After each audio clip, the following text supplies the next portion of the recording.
We'll just brief you quickly about Leaders Training Center on what we do. It'll just take a few minutes and I'll give it directly to Mr. Steve then. We won't take much on the time, so we can start on the topic and save much of the time. Firstly, I thank Mr. Steve, Mr. Firaz, Mr. Rao, and Mr. Moosa for showing the great interest and accepting to be the speaker and speak on this very common topic that is happening in the world at this point in time. So, and I also thank all of you taking out your time coming for this event today. So let's give a round of applause to them and to yourself as well. So we started our setup not long before in 2018 as an accounting and investment programs in which we were doing the training for CFA program and ACCA program. And then we moved on to occupational health and safety and languages. We were hit by the COVID, where we felt the importance of supply chain and procurement. I myself, I'm from the manufacturing industry also, so we felt it a lot. And there we started the research that this is one of the most important arena that needs to be studied further. And this is, to be honest, it became my keen interest to look into this one, and I have been always showing a lot of interest because I myself from the finance background. But I studied a lot on this content and I found it very useful and a very important industry. Right. So this is a small snapshot of what we were, where we are, and what we are aiming. Our purpose is to transfer our lives, people's life, especially the value adding and the programs that we are doing. We're not doing many programs, but we are doing the right programs to add value to the people's life. About the event and this workshop, what's our goal and objective of this workshop is purely as a knowledge sharing to understand from the knowledge that all of you from the same industry have and share with us. And I believe their speakers, they're one of the best in this arena and they can have a discussion, and your questions and the panel discussion will give us the chance to understand for each of the industry what's happening about the AI and how the digitalization is impacting this one. So I will give from this on, I will give it to Mr. Steve to take on, to introduce each the speakers and open the event. Yeah, thank you very much. It is an incredibly interesting topic, AI and its and the way that it is shaping procurement in the supply chain, not only today but historically. It started a few years ago, but it seems to be a topic that is a hot topic, and a lot of people are starting to talk about the way in which artificial intelligence is impacting not only the profession, but the industries that we work in. And AI, I think, as I said, is not just a futuristic topic. It's something that we are all involved in today. So I'm really interested to have this talk today, talk about what our thoughts are around AI, and also I think for you, our experiences with AI and also similar technologies in the work that we do, and how we have adopted AI and various technologies in our companies. We've got predictive analysis, there's robotic process automation, there's generative AI, real-time driven decision-making tools. There's so many catchphrases, so many words that are being thrown around today that sometimes we get a little bit confused about what all this is. And to be honest, I'm still confused about what AI is and how it can influence the way in which I do my work in procurement and the supply chain. The one thing that I do know is that it's creating a lot of opportunities, more opportunities than we saw a few years back. And that's the really exciting thing, because when you think about AI and where it is today, and then say, hey, listen, say thank you, you could say that. But if you say, listen, what is it going to look like in a couple of years, 2 years? And we hear all the noise in the media around the development of AI and the companies that are behind it. 2 years seems very short, but I think there are going to be leaps in AI that we can't really imagine today. And then I take that a little bit further and say 5 years, 10 years, what that will look like. It's mind-boggling, absolutely mind-boggling what this means. So again, I'm really interested to hear the thoughts of our panel of speakers, and also hopefully from you as well, and the experiences that you've had with AI and similar technologies.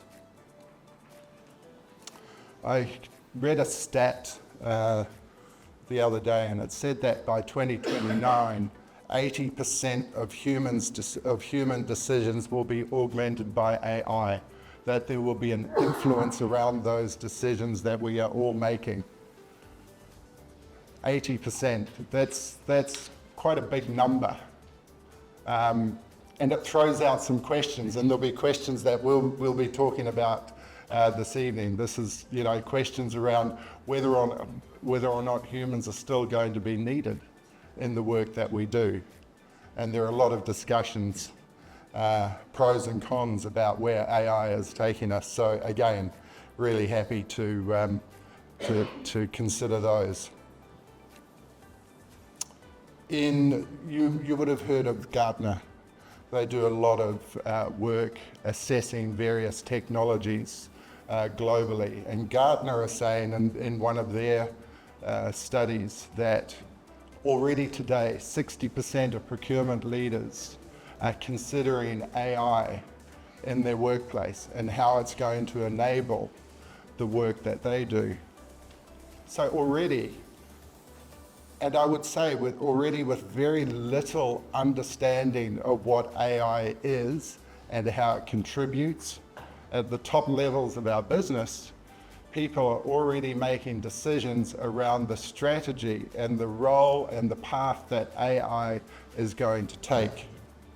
The one thing that I do know is that if we don't understand it, and I say as individuals and as a profession, we're going to be left behind.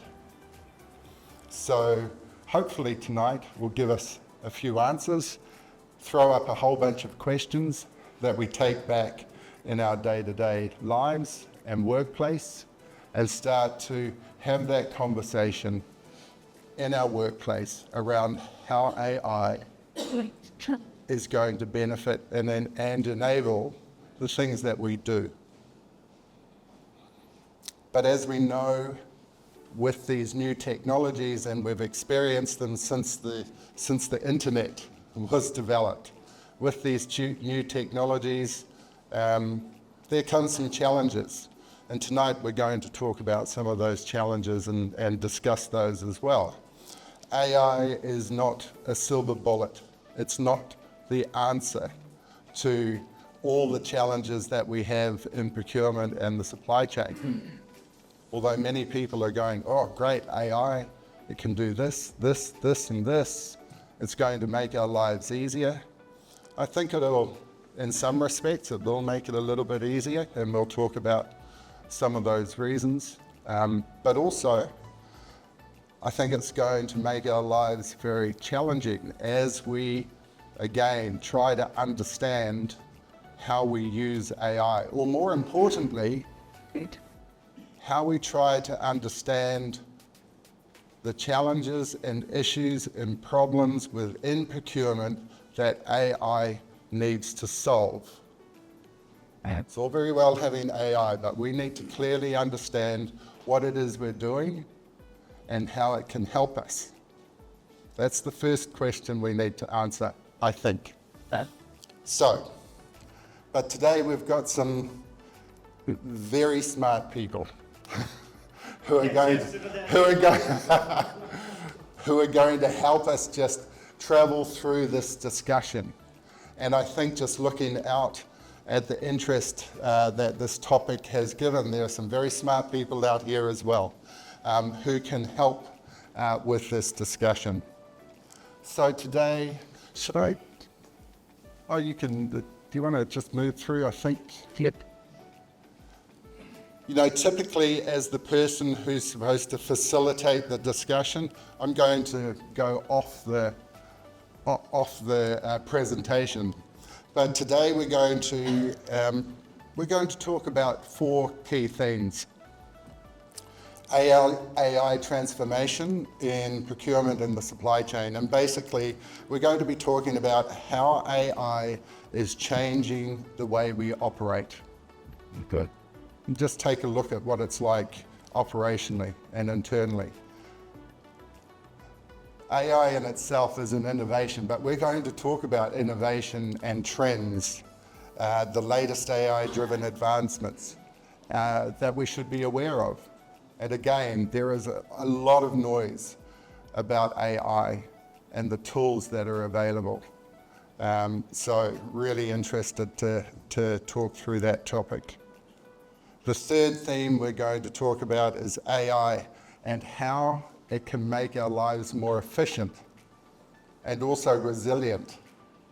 So that's going to be interesting, just looking at risks, at how AI improves our operational agility. And agility, I think, is a really important word because, you know, in our lives, we're continually being asked, I need this, I need it tomorrow. We have a request that comes through. It gives, you know, giving us one day to put a scope of work together. We need it, we need things now.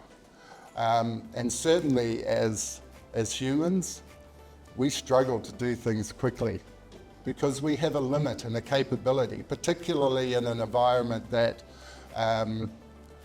has a lot of data that we need to work through. And I think some of the discussion around AI, how AI can help us with that, is going to be really important. And the fourth theme is the challenges that we are going to face with AI and perhaps some of the ethical insights that we need to be conscious of. So as I said, we've got a couple of smart people who are joining us today. All right. So let me introduce these people. And, you know, when I was preparing for this session, I asked, hey, listen, can you send me a bio? And I got 3 bios. Each bio was about 4 pages long, which was absolutely amazing, but it also gives you some insight into the depth of knowledge and experiences these people have. But I've tried to just summarize those down to a paragraph or so you can understand who these people are. So, Mr. Firaz, welcome. A distinguished leader at the helm of Mackenzie Holding Group. He has a strong focus on sustainable development. Mr. Firaz has expertly steered procurement and contract strategies across the GCC region. And I think that's really important to remember. It's not just about Qatar and here, but regionally we're all facing the same issues. He has a dedication to ethical practices, processes, efficiencies, and then significantly contributed to his company's commercial growth. So please welcome Mr. Firaz.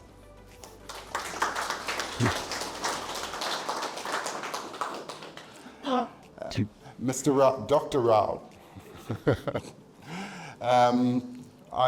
Before starting, I asked, how should I introduce you? And if I was to introduce him by his original name, he said to me, if I used that name, no one would know who I am.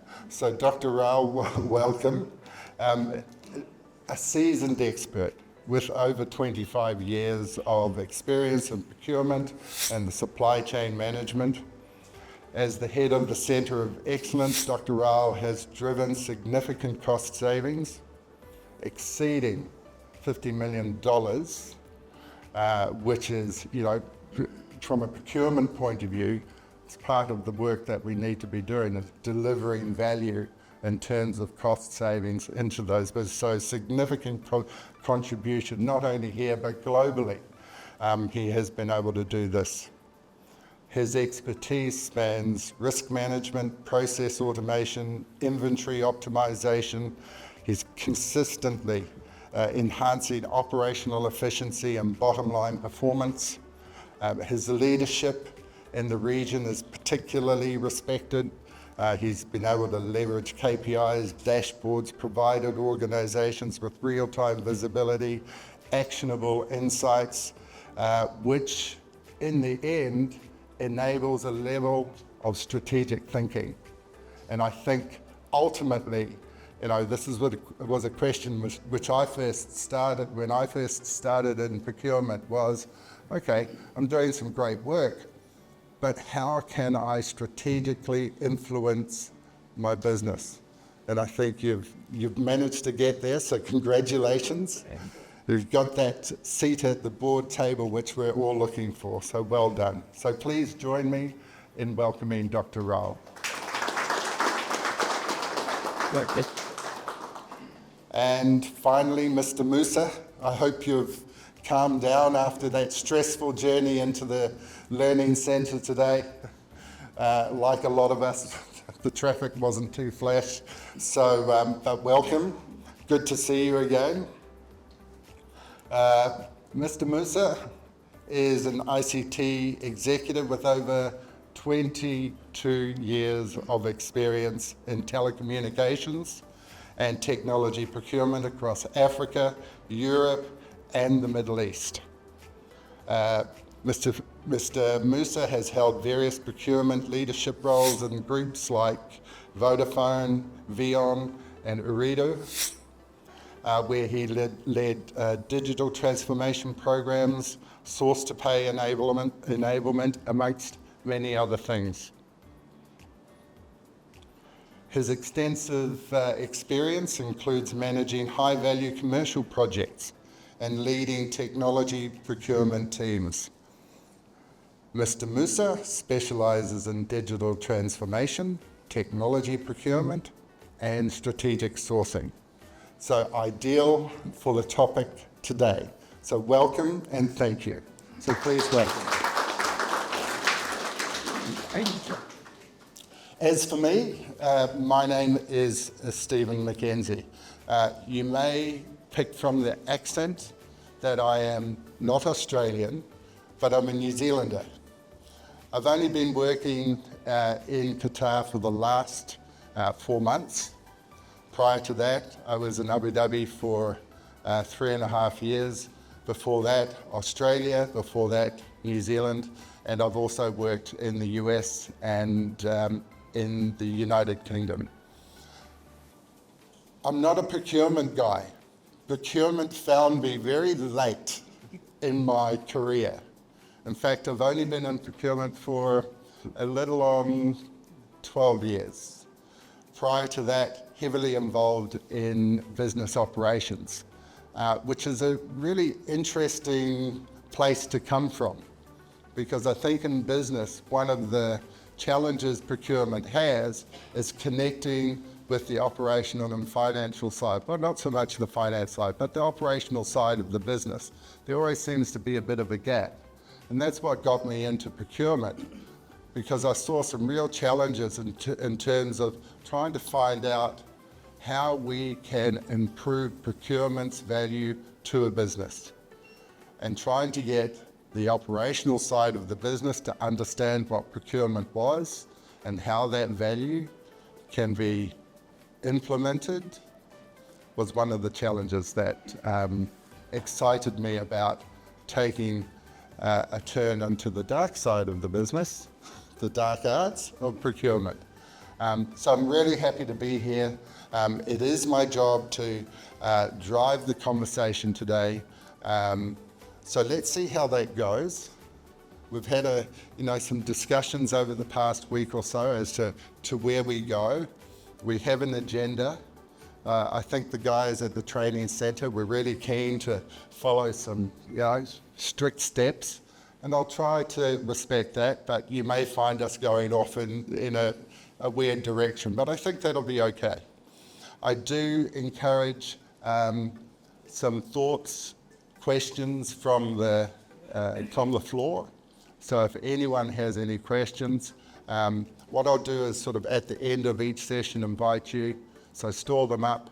We'll invite you to ask those questions or make comments or provide some insights, and that would be fantastic. So thank you very much in advance. So a round of applause for Mr. Stephen as well.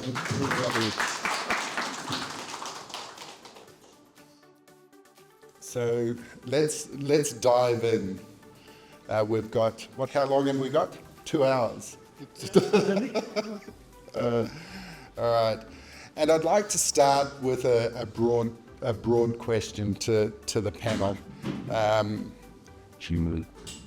the question is, how is AI fundamentally changing procurement and the supply chain today? So this is just a sort of a broad question, an introduction for you to have a chat about some thoughts around AI and how it's changing the things that we do. Is it real or is it just hype? Right? Let's start. So, good evening to everyone. Myself, Firaz, Cassim. It's a pleasant evening to join with you as a young and growing professionals. And I much appreciate the training center here to invite and give the guidance to the supply chain and procurement professional. That is one of the best things. Instead to call them for a courses, they want to introduce what's the challenges here, how the young and growing professional has to develop or upskilling their professionalism. So we must appreciate training center here. Thank you. So I'll start. Shall I go to Mr. Rao to start or? Yeah, sure. Yeah. I'll appreciate Mr. Rao. Let's start the program. Then I will continue here. He's a great seniority in the procurement and supply chain professional here. So I much respect him. Let him start. Then I will build up our opinion and our concerns after he's started. Thank you. My apologies. I'm a typical procurement guy. I like to follow in process, so that's why I turned 3. Absolutely, I think that's going to build the compliance and governance. People in the procurement, we need to follow it. There's no exception. So before I start, I would like to know how many of you are practicing procurement. Can you just say some hands? How many of you are actually practicing procurement? Thank you very much. I think it's going to be a very, very interactive session. Definitely, as they say, it's a room full of smart people. It's not few on the dais. So big round of applause for everyone here before we start. Thank you for your interest. AI, artificial intelligence. It's not something new. Definitely not something new. It did not evolve by itself. Someone created it. Who created it? We created it. You created it. So the proper first misconception which is there, workforce threat. AI is coming. Oh, is it going to take over my job? That's the first misconception. How many of you believe that AI is going to take your job? Let's be honest. Does anyone here believe? Can someone raise a hand if anyone believes it? Up to some extent, exactly, that is correct. Up to some extent, the jobs will go away who are doing the repetitive tasks without adding creativity or innovation. And as rightly put by Mr. Stephen, he said we are smart people. People are working hard, people are working smart. Who do you want? Definitely working smart. We want smart people, and this is a room full of smart people. That is something to be acknowledged. So if today AI is being utilized for procurement, it is nothing new. I still remember my early days in 1997 when I started my first RFQ, which was taught to me by my guru, Mr. Nisal, Nassim Khan, which I always take his name, he started with procurement. So I still remember making the RFQ document, print it on a letterhead, keep it, attach the STC, attach the bill of quantities, X, Y, and D document, put it in an envelope, paste the stickers, put a response form. You know how difficult it was, all purely manual. From those stages today RFQ is run by just one click. Requirements are coming on the ERP system. Exciting. This also has a red light. But I think we can continue. Today, if you are talking of the RFQs, we all run the RFQs or the invitation to tenders. And majority of it has gone online. People are using the platforms, P2P platform or sourcing platforms, either they use the Oracles, the SAP they use it, AX, D365 and whatnot. They've got the manual systems as well. Some of them they use the custom built softwares. So AI, did it take away the job of tendering? So if I was doing the job manually in 1997, did the tendering go away just because AI has come into the picture? Yeah. No. However, it made it more efficient. In the sense, if I had taken 3 to 4 hours in creating a tender document, now that time has come down drastically. And because everything you have a checklist approach into it, there is a system which is guiding you saying, you have not added it, inquiry will not go out, do you want to skip it? That prompt is the AI which is coming in.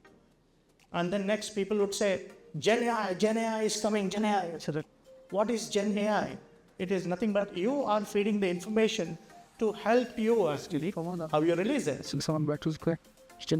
How would you like someone just prompting it to you saying, this month you have not ordered your groceries. Isn't it the time like 5th or 6th you place your groceries? It's a good reminder, isn't it? How is it happening? There is a system which is reading the patterns, how you purchase it. Something similar in the corporate world is happening, which is prompting you, saying that, guys, summer is coming. Most importantly, 2 elements in the summer that we order. One is the tires, second is the free on gas for the air conditioning. Seasonal parameters, procurement system, it's guiding you. That is what is happening. However, it's making you more efficient so that you don't miss out on the elements. That is the impact of AI. And in this bargain, from the source to the settle, you've got your sourcing, you've got your tender receipts, you've got your bid tabulations, negotiations. In the negotiations, data-driven input is coming to you from the system. That is very, very important. You need to use it. You have not imagined the days when we were doing manually. Open the old files, find out which purchase order, what item, what price, what was the enhancement. If the price has changed, why did it change then? It's not easy to capture it. So today, with the help of the systems, everything is happening in a flare. What I would say, use the AI to support you. It is there, and go for the hybrid options. Yeah, I hope it sets the stage. Thank you so much, Stephen. I'll hand over to Mr. Moosa. Okay, thank you, Dr. Rao. It was very insightful. Being in technology for 20 odd years, I've been passionate about technology ever since I could push a button, and what drove that passion was how technology enables what we do.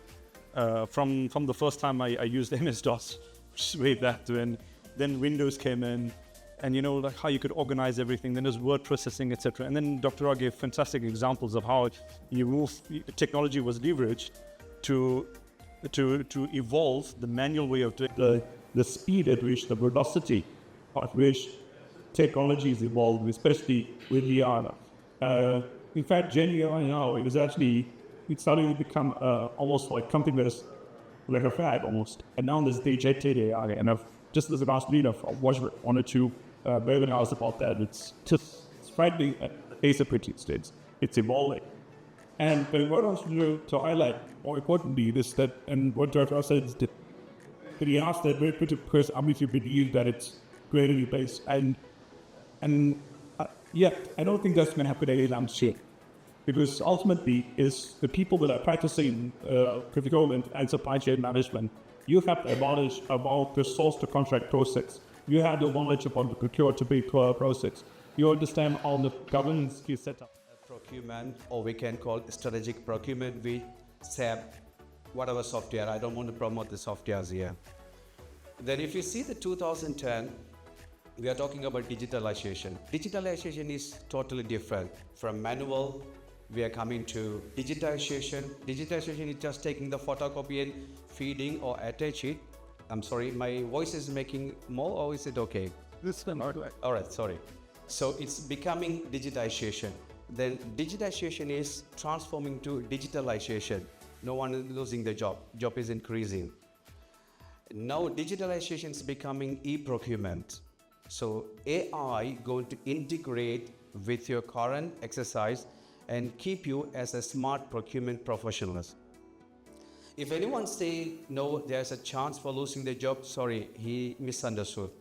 Immediately, what you have to do, you have to become a smart procurement. So becoming a smart procurement, what you have to do? Upskilling your knowledge and learn it. So what you want to learn? You want to learn AI? No. Let's say from computer we came to laptops. From all mobile we came to Android and Apple version, so and so. Did you learn it to a school or in the class to how to use the mobile? No. It's not institutionalization. It's not institutionalization. It's a personalization. You have to learn yourself. You have to understand how to use your mobile. You are a smart mobile user. That's all, correct? So procurement is not going to kill you. If you see the example, okay, there's a chance for worrying about job losing or whatever. Maybe it's from data scientists. They may want to worry about it. And data analysts, they want to worry about it because there are big offices want to sit with number of people. They want to do data for years and week and monthly to get the feedbacks. Now the AI or ChatGPT or whatever is going to give you within 5 minutes time. So if you're being a smart procurement professional, your sense is going to give the feedback to your organization whether this is correct or wrong. This is the right time to take the decision or not. What are the influence I need to put it to going ahead? So AI not going to replace you, definitely. It's an algorithm. It's no sense. Example, if you take the procurement and supply chain. When I say supply chain, including I'm considering logistic, warehouse, stocks, everything. A very important part is vendor management or supplier relationship. If you see like COVID, so actually if you see who's the pioneers, leaders during the COVID time in the world, I would say the procurement and logistic professionals. When COVID started, you can realize how you're strong enough. That's the reason I'm explaining you. Because my other panelists, they will come to the other part. So I'll take this part to explain you. When the COVID started, between first 6 months, I would say, we run like a headless chicken. We don't know what's going to happen. No food, no shortage of everything, no medical, no transportation, logistic, air, everything is interrupted. So who's the people carried to this production and logistic, and who start to move, who started to bring, who started to distribute, who made sure all the stocks are available for basic food and medicine? That's a professional procurement, supply chain, logistic people. Not accountant, not scientists, no idea the teachers. I think you got it. If you go back to, actually, again, I want to say you guys are very talented. Why? If you see the pyramid history, we'll say pyramids in Egypt. If you see there's a book called Pyramids, How Pyramid Was Constructed, which is written 1832, okay? So they are mentioning material men. The material main word is for procurement and supply chain professional. That's they call us the material men. So your journey is starting from pyramid construction up to World War I and II. They had a lot of construction. Then if you see Rome Empire, if you see the construction industry, we are the people who lead it. Then up to COVID, you are the people who lead the world and make up. Then you are coming. So now you want to prepare to be a smart procurement, not procurement or purchaser who's doing some work, go home. No. So this is the gaps we need to understand, how to prepare ourselves. And may I ask you one question, since we are all procurement or supply chain professional, what is the procurement industry we are now?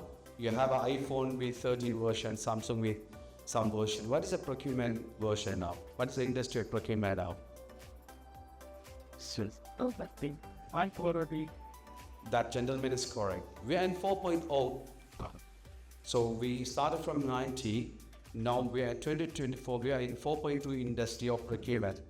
So what is going to be the next after, let's say, 2 years, like that gentleman is saying, Mr. Moosa, it's not going to overnight yet. It will take time. Okay. So is it going to be 5.0? No. 4.0 is going to convert. We are in transformation period to smart procurement. So AI is going to be integrated in your system, in your ERP or your SAP or your whatever you're using is going to integrate it. So what I need to do, I'm a procurement professional. I'm heading a big company. I was dealing with bigger projects recently. I completed 14 billion worth of material procurement with a subcontract supply chain. So now I'm doing another company with last 4.5 million worth of projects I'm running around. So I understand the bread and butter of what's going on. I'm going to be valued by the industry. I'm not going to be degraded by AI. AI cannot feel the sense of supplier. If you see why procurement is important, let's consider, and Mr. Rai is a very example, he knows everything what I'm talking.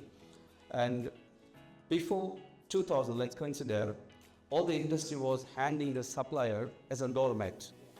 Okay, stay outside, we are busy, come later. Who's supplying to manufacturer or construction company, whatever. And 2000 started to consider procurement professional, what is supplier relationship management, SRM. Why this SRM is very important nowadays, because if you maintain a good relationship, you're love, romantic, angry with your supplier, vendor, or tier 1, 2, 3 supplier, whoever supplying with that supplier, you will get product on time, no disruption, good prices, quality. Nowadays we have to add one more ingredient, is called sustainability products, correct? So AI cannot contact the supplier and make sure all these things. You agree in the panel as well. So we are very important people in the industry. Finance or HR or admin, even let's consider any other stream. They can keep or they can replace by AI at least 50% minimum, but not the procurement and supply chain professional. Because supply chain professional is not like a sending order, material coming by robotic, no, it's a human involved. If you see the world now, and world supply chain relationship, logistic, transportation, material, almost 80% controlling the world economy. If we talk about further, the latest Switzerland Economic Forum, they're discussing about supply chain, material shortages, they're discussing about AI, how to bring AI to integrate with current supply chain and procurement operation. So it's a big chapter. When the US president, he come to the election, he's talking about supply chain and logistics, stores. I want to keep big logistic park here. I want to distribute the world. When UK president, when he come for an election campaign, he is talking about procurement and supply chain. He is not talking about another industry. So this is, you guys are choosing very good industry. Now the time to consider and evaluate or upskilling how I can be smart procurement after 2 or 3 years. If you cannot face that smart procurement, yes, excuse me, you will lose your jobs. AI will replace, or one intelligent guy will sit with AI, he will continue, correct? So it's a competition market. You will not lose, but you have to upskilling your skills, knowledge, and you have to prepare yourself. This is my concern about AI. I already embrace AI. I love AI. I'm going with that. I know in another 3 years where I will be. I will do it up. So if you guys keep the same mind, yes, you are the industry leader. Thank you. I'll continue. Brilliant. I made a couple of notes while you were talking, and there seemed to be consensus among the speakers around AI not necessarily being a threat to the procurement professional, but I got a slightly different take on that. I think it is, but as you said, like AI's evolution, if procurement doesn't evolve, then we will, not be needed. I also made a note here that says AI will not take the human out of procurement, but will take humans out. Now, when you think about what procurement is, it's a process. When we're looking for efficiency, AI can make that process more efficient by doing things that humans are currently doing. I spent the last 3.5 years in Abu Dhabi with a company that were looking to downsize their procurement division. We had 30 people in the procurement function, and the reality was a business decision was made to try and make the business more efficient. Procurement were in that discussion. So I was charged with reducing the procurement headcount.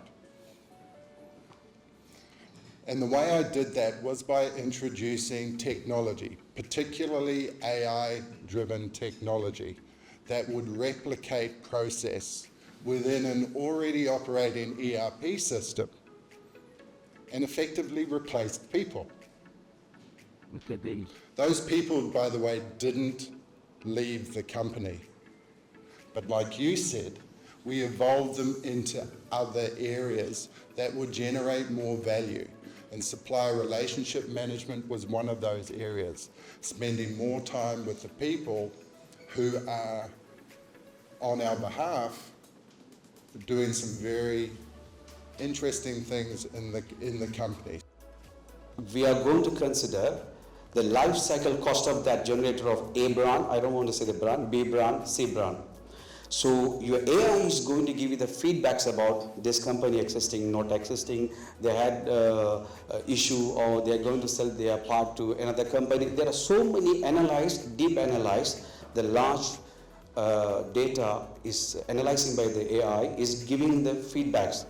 So as a professional now, I'm going to take the decision to whom to go. If I purchase this one, another 50 years I'm not going to cost anything, or it's going to be in a different way. So all over, if you see, AI is going to make you smarter, smarter, and smarter. You are not going to lose. But again, I'm telling how we have to upskilling our personality. That is a job existence. That's the reason we had to keep focus our other additional educations and learning, self-learning on AI, new other tools, because there are so many software companies and now starting many tools. So that is we have to keep moving. Example, if you say use the word of Gardner, the world one of the best researcher, the business researcher. So they were giving the report on last October 2024. They investigate or interview, let's say, 350 CPOs worldwide, Chief Procurement Officers. So they were telling 89% of them, they are worrying to hire a smart procurement people because they don't have digitalization ideas, they don't have AI ideas. So hiring the normal person to train them, it will take minimum 1 year, correct? So it's a shortage of skills that started now. So it's a time to upskilling us and change our philosophy. This is a simple things I want to tell you. Practically I'm speaking, I'm not talking about theoretical, yeah?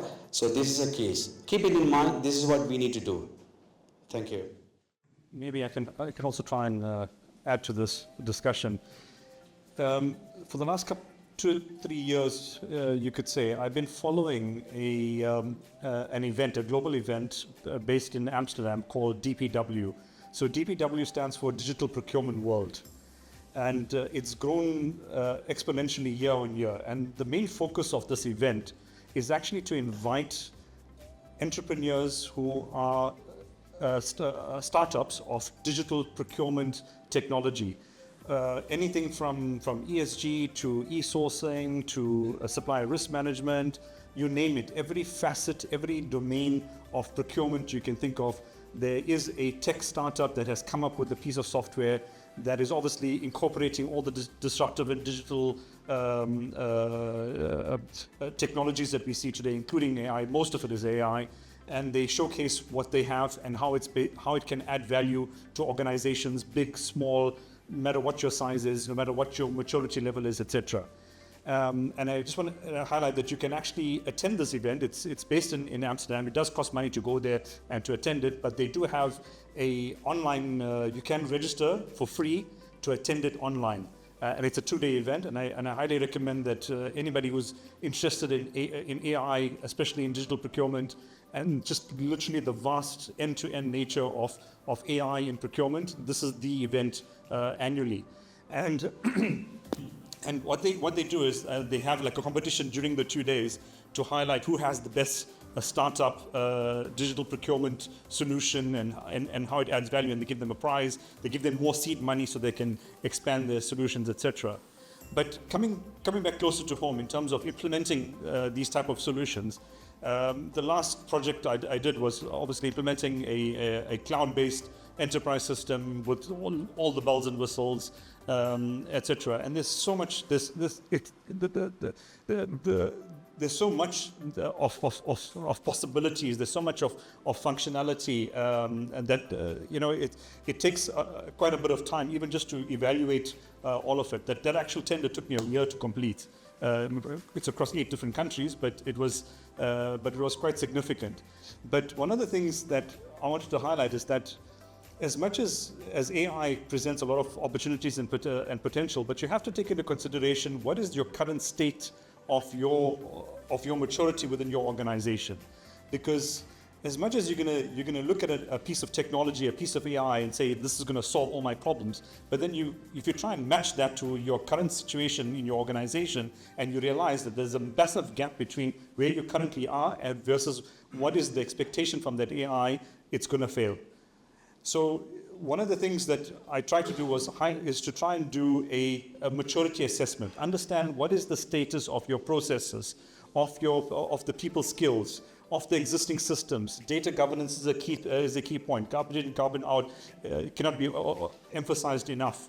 So because no matter how brilliant the AI is, if you're going to put that on top of unclean data, it's going to give you unclean results. So those are some of the things that you've got to pay attention to in your current situation before you evaluate or before you even consider bringing in the AI technology. Some of the things, as just examples, just to finish off, I mean, like, for example, contract lifecycle management. So one of the vendors we were evaluating had a fantastic AI engine built into it. It would give you recommendations, it would give you a clause library. It would make recommendations on which clauses to implement into your contract that you're about to sign with the vendor at the outcome of a sourcing event. It would even evaluate the changes that your vendor made into the contract and give you a percentage of whether that is how compliant or non-compliant it is to your standard clauses, etc. Powerful stuff.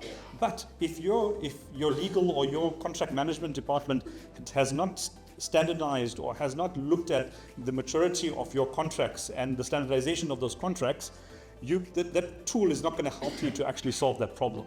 You have to. So when the consultants came in, they said, "Well, you need to sort this out first before we even implement it and start configuring the tool itself." So that's just an example of how to interact with the new technology. But you have to look at yourself at your current situation first before actually embarking on the journey. Yeah, I think you're absolutely right. Let's add something very interesting element here.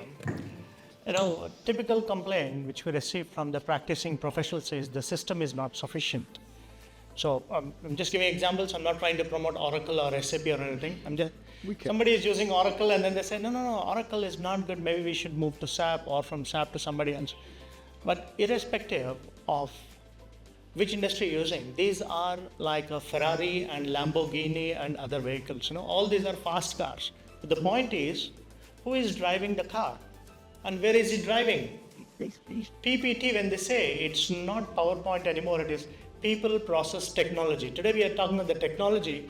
Imagine if I just take that fast driving car into the old city, driving in among the narrow roads, and it's given by an unskilled driver. Irrespective of the car, they will never win the race. People would have to understand that particular element here, saying it's not AI alone. It is your process, which is the roads, and the skills of a person who's going to drive that particular element. Thank you. I look forward to taking a ride in your Ferrari, by the way. So thank you. Yeah, so some really good examples of how AI is being used in your work, so thank you very much.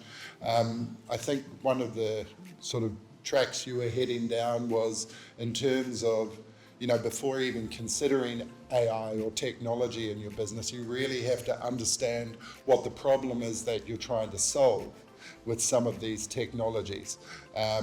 And that's a fundamental question that we pose every day, or that I pose and challenge my team with every day.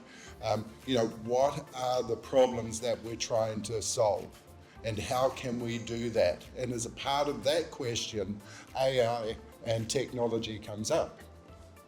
And then it's a matter of trying to understand which tool, which technology, which AI are we going to use, because there are so many out there at the moment. It's amazing.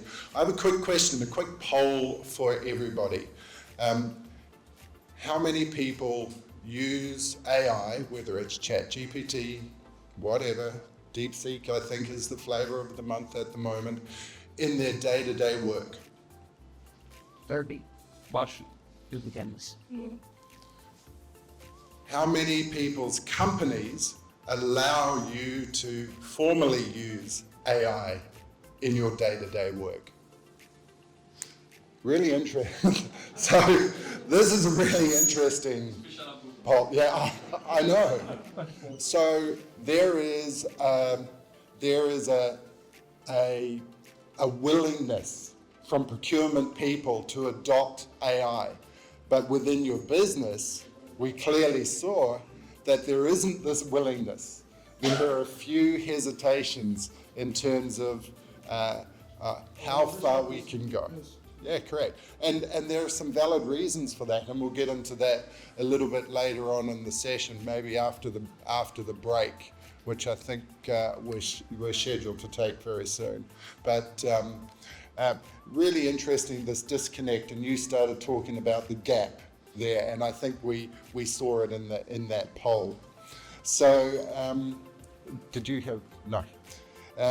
So I think we're scheduled to take a break shortly, but let's finish off on a quick question and a quick comment from the panel, and it's around emerging trends, and we've spoken about what we expect to see coming up in the future. There are some trends in AI, but what is it that we should really be looking at today that can help us today and into next week? What can we walk away from today in terms of emerging AI trends?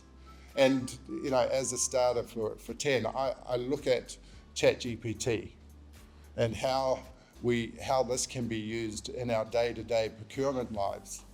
And it's a really interesting conversation, because at the moment there seems to be, I think, a little bit of nervousness around how we use that and the perception that it has from people that we're working with. If we use ChatGPT to produce a document, is that cheating? Is it frowned upon by my boss? Sometimes I get that feeling. So I'd be really interested to get your thoughts around, using AI in our day-to-day work and the gap, this perceived gap that exists, and how we can potentially overcome this. I think that's a very, very good question, and very valid as well. When it comes to academics, the term plagiarism does exist. In the sense, people would like for plagiarism, whether it was a copied text and all. Now, the next thing after the ChatGPT and DeepSeek and all is AI checker. In the sense, if someone had copied and pasted the data, or if they got it from some source, it can identify it accurately. So from the academic perspective, definitely yes, it's a major concern, and it's being reviewed as well. I know of a particular university, I was reviewing it last month. 60 to 65% of the PhD submissions were all nullified Because once they bought the AI checking software, they identified that it was all made through easy ways. So if you get an advertisement saying do the PhD and all, don't get carried away, be very careful how you're doing it. You need a lot of research, and it's minimum 3 years when you're doing a PhD. If someone is promising you 6 months, we'll help you write the thesis, don't believe it. So from the academic perspective, that's one. When it comes to the professional services, ChatGPT, I'll give you my own personal example. My father did not allow me to use a calculator until I came to a certain age. Why? Because he said it's going to beat my technical capabilities of calculations. But then what happened? What did it do? It did enhance my capability. Today, if I need to draft a letter for somebody, email and all, I go to ChatGPT, I give the context, it's ready here. Believe you me, it's not defying any of the laws. It is nothing but it's like your admin assistant. Let us say you have a secretary and you're saying, draft me a letter in this context, and then I will review it and make the changes. It can be used to that best. However, certain analytics, I know of a person who is dependent on it. He says he has uploaded the bids and it's giving him the summary. I said, that's very convenient, but who is vetting it? And what is the guarantee that it's private? Once you're uploading your commercially sensitive data, it's going all over the world, isn't it? So it's not binding it. Using it for your official works, there are organizations allowing Copilot to be used, but to a certain extent only, not by uploading the documents for evaluations or making the presentations. And if they are doing it, definitely they are risking their jobs. Because at the end of the day, the big bosses have all the tools to check it. So please be very careful into it. You can use it, but to an administrative, not beyond that. I mean, that's my opinion into it, which people are going to know. Mr. Moosa? Sorry, I'm just conscious that we had a question coming from the floor. Karthik, Yep. did you have a question Yes. or a comment? Yeah. The question was, is it the assumption of the employees that the organization is not allowing the use of AI, or is there a hard and fast rule by the organization that AI should not be used, and up to what extent is that? Okay, earlier chatting was not allowed on the on any of the organization platforms. They felt that chatting on the messenger was not possible. But whereas today, you have communities and you have Skype where you're chatting, isn't it? It's the mindset that has to evolve. Before COVID, there was no work from home in Qatar. I can guarantee you that. But during COVID, we were all forced. And now it's become more of a hybrid where people are still working from home. So it's the evolution which is happening. And certainly, yes, I believe that organizations would understand it. In order to improve or upskill the people, they would give them the tools to do at least the administrative functions rather than sitting at someone thinking, should I write this way? Should I make it more passive or should I tone it down? All those things, you can outsource it. Why are organizations outsourcing the jobs or nearshoring or outsourcing? There is a reason for it. So rather than people spending time on these tasks, they can focus more on the strategic elements. That's the one. I just want to divert ever so slightly, but on the topic of ChatGPT and in terms of procurement technology. So what emerged, I think, over the last maybe year, 2 years or so, is a topic called procurement orchestration, and there's been a few companies a few tech startups that have emerged that is promoting procurement orchestration because they've understood the pain that and the challenge that exists within procurement organizations in terms of executing your source to contract, procure to pay processes. And the startups are usually usually founded by ex-SAP, ex-Oracle, the big guys in the industry who obviously have been working for years with procurement customers, etc., and then realize there's a gap in the market. Anyway, coming to the technology, so there's 3 vendors that have or tech startups that I've come across. One of them is called Oro Labs.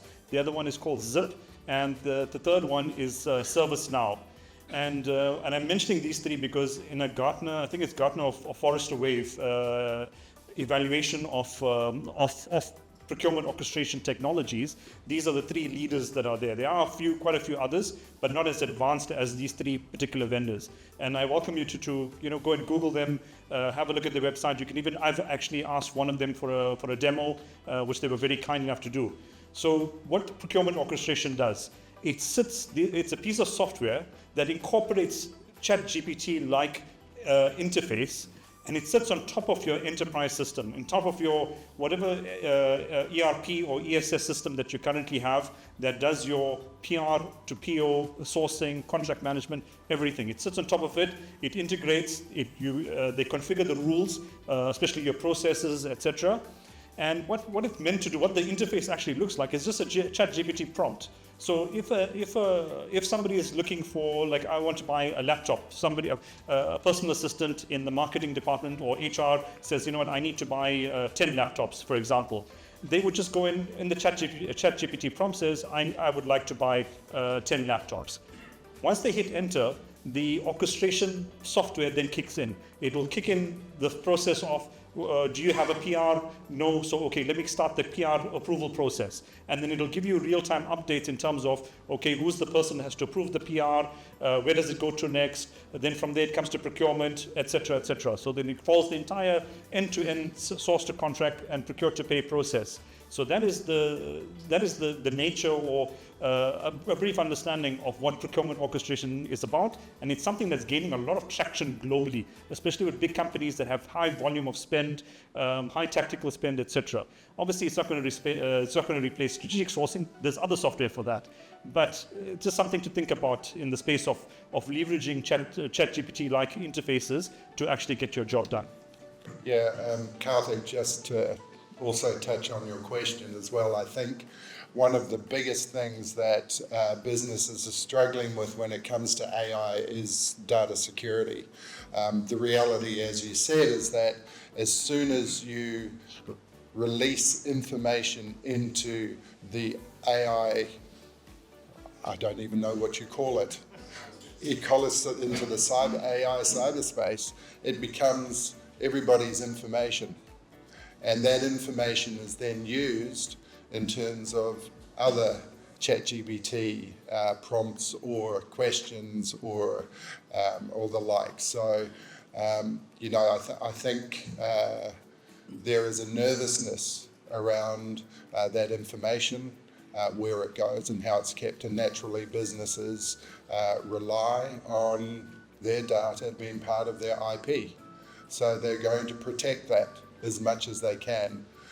So that's going to be a really interesting transition to see how far businesses are willing to go. Obviously, from the poll today, there are very few of you whose companies allow you to use ChatGPT or any AI that is sharing data as part of your normal workday. But I think if we're to be successful, particularly in a procurement sense where we do rely on so much data, so much interaction with supplier data as well, the transfer of that knowledge and the transfer of that data is going to be a conversation that needs to be escalated in order to get to this place that we're talking about. We can move on. We started diving into the challenges and ethics space. And maybe that's a good place to sort of just continue the discussion around AI. We talked about data security, but there's a whole bunch of ethical insights I think we can start to talk about. So what in your opinion are the main ethical challenges that not only procurement but more broadly businesses are facing when it comes to introducing AI? It's a very good question, and one of the areas of concern here when we look at the ethical element into it. Number one, it's a system, it's not human. Always remember that. And the relationship what you will have with your supplier is more on a cop-to-cop basis. Although it's cop-to-cop basis, there is a person on the other side as well whom you are talking to. You need a deal who can support you. Today in Qatar, we had 3 stress tests on the supply chain. One was the diplomatic blockade, then came the COVID, and then we had FIFA. Although for FIFA we were prepared, but the other two, nobody was prepared for. And Qatar has emerged victorious. The unsung heroes in this entire bargain was the procurement and logistics guys, because there was a lot of reliance in the neighboring countries during the pre-COVID times and all, before the blockade also. But what happened? What did blockade do? I would say it was a blessing in disguise. Why blessing in disguise? Because Qatar became self-sustaining thanks to the government and their vision. They've established the free zones here, the warehouse facilities, they subsidized it, and we all emerged victorious. All this was not possible if you're leaving the entire bargain to the systems. Now, if it is a system-to-system discussion, you're just sending the mails across, electronic data interchange is happening. And how is it linked to the ethics, I'll tell you. As Mr. Moosa said, yes, we don't allow the suppliers to stand out of the door anymore. We make them sit across the table, we collaborate, we talk about innovation, we talk about value addition. If he is unable to reduce the cost or the price, selling price, we sit and bisect each of those elements to understand what is contributing towards it so that we can help him to reduce it without compromising on the quality. However, the process, each and every step would be in accordance to your corporate governance. If your organization allows you to speak openly on these elements, you talk to them, or you're just giving them what are you looking for. Majority of the organizations have now evolved to go for the collaborative approach, which is a success mantra, I call it. You adopt it, you get your results. Coming to the ethics, we all do the supplier evaluations. How many of you do the supplier evaluations or it outsourced to the SRM team? Anybody involved in direct supplier relations, supplier evaluation?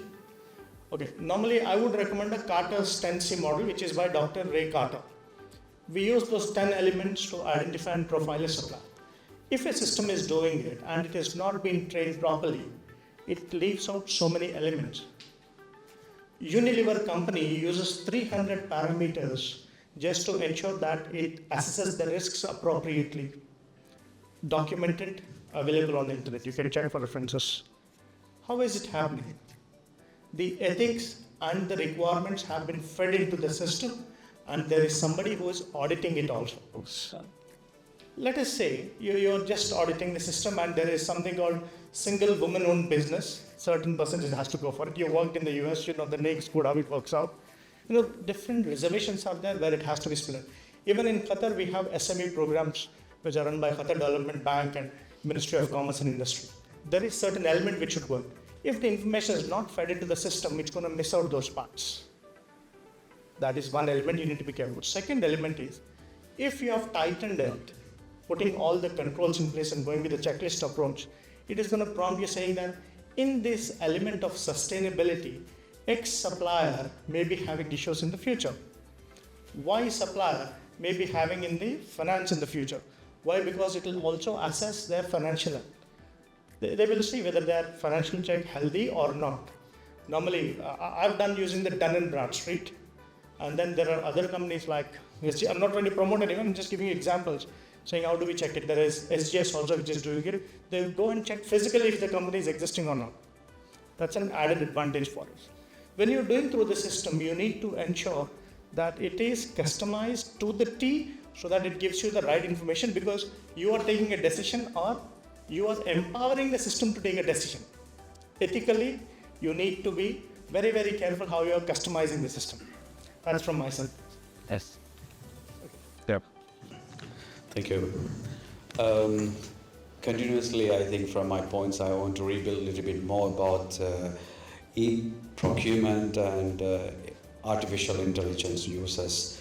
So to understand to everyone, because we're in the new era again, so let's say if we are doing with manual, we should develop to digitization. Then digitization develop to digitalization. After digitalization only we can become to e-procurement. Then when we start the e-procurement only, AI going to be integrated, we are going to start our, let's say, intelligent procurement or smart procurement.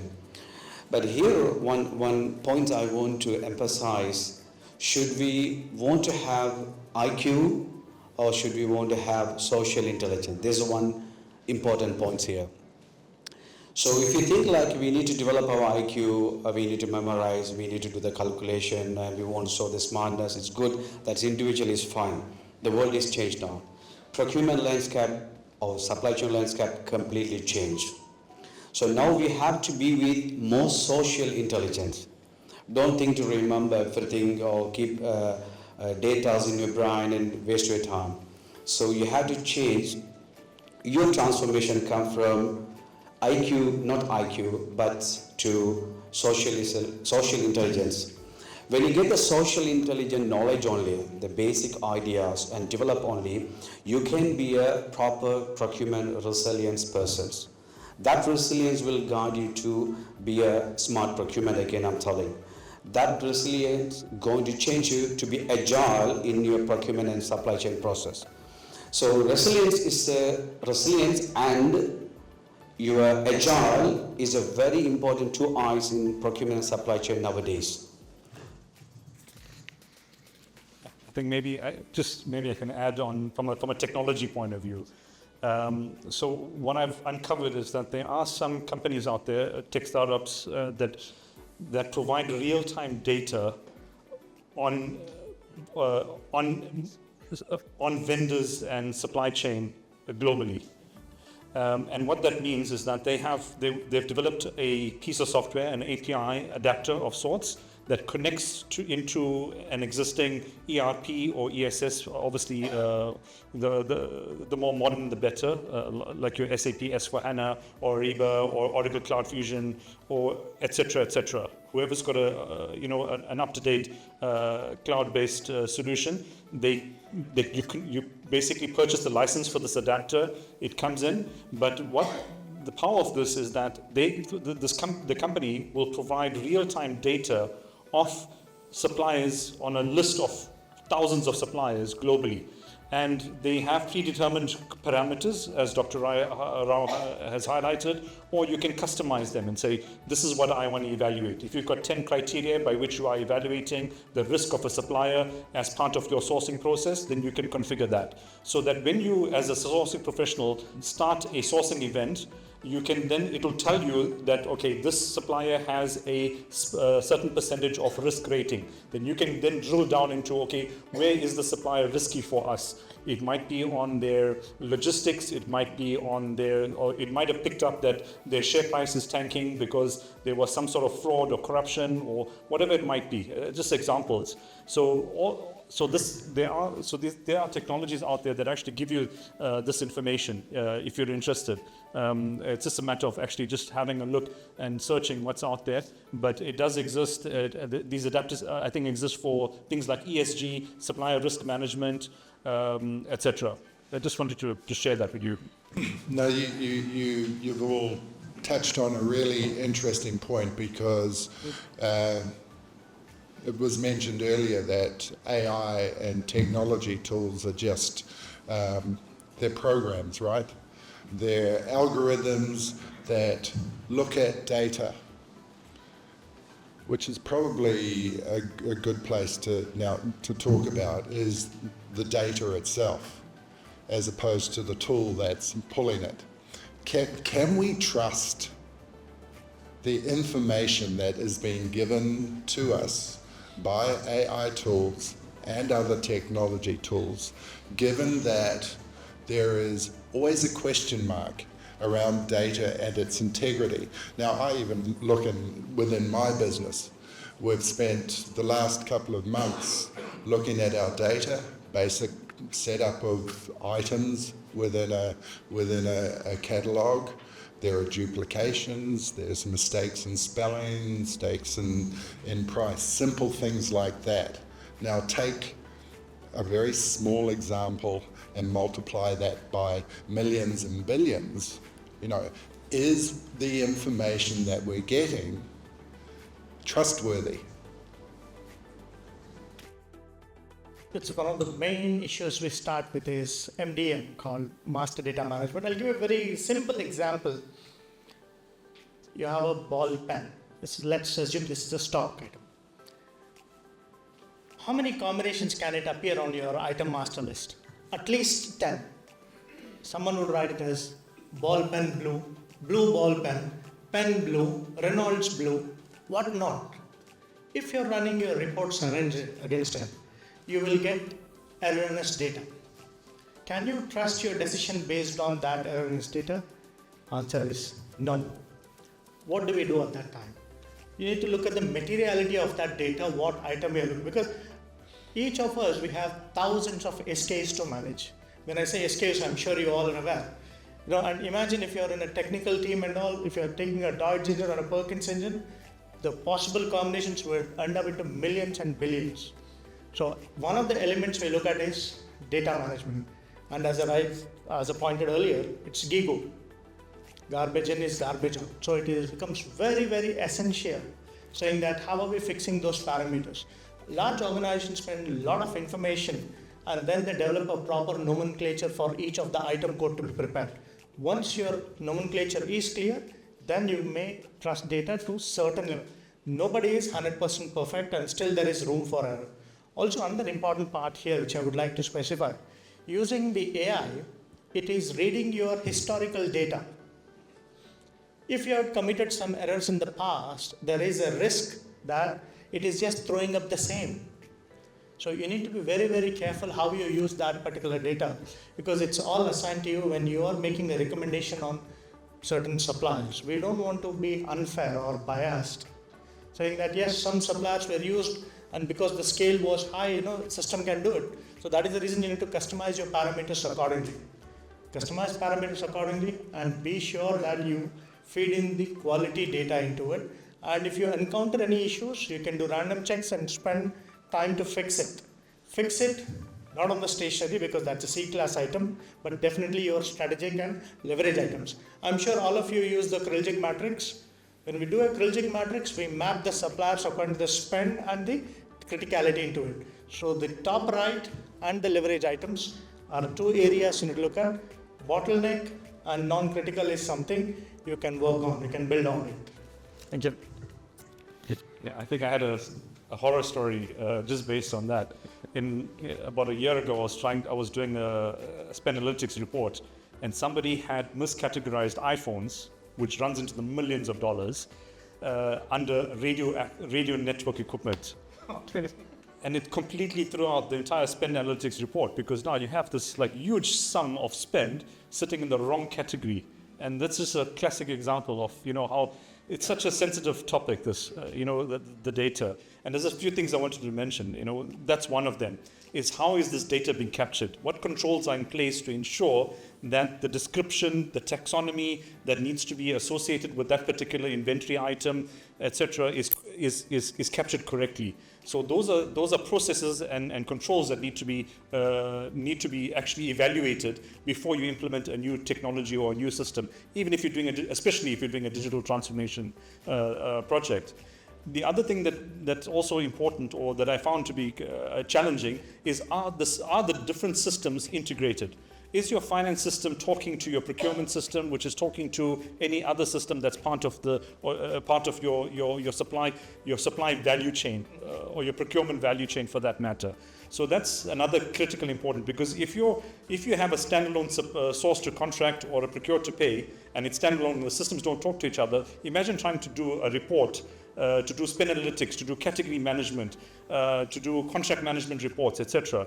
Because they're not talking to each other. How do you reconcile your budget, your PR, invoice, PO, etc.? So the integration of these systems is another critical point. The last point I want to make is that when we look at also the other challenge that might come into play when organizations are making decisions about new technologies, whether it's AI, etc., is that, remember, when you're looking at a new technology, you're going to be potentially introducing another system, another interface, another login. And this creates fatigue within the end users that work within, whether it's finance, whether it's procurement, legal, etc. So all of these things have to be considered when you're looking at new technology. As much as we want to adopt new technologies to make life easier, but the architecture, number of systems, etc., all of these things will also come into play as well. So something to think about.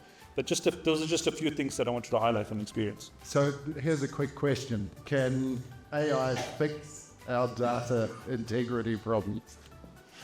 Actually, yes, it can. There is software, and the consultants out there they have the software that can actually take in all your bad data, and then based on parameters that they program, they can highlight things exactly like what Dr. Rao has highlighted.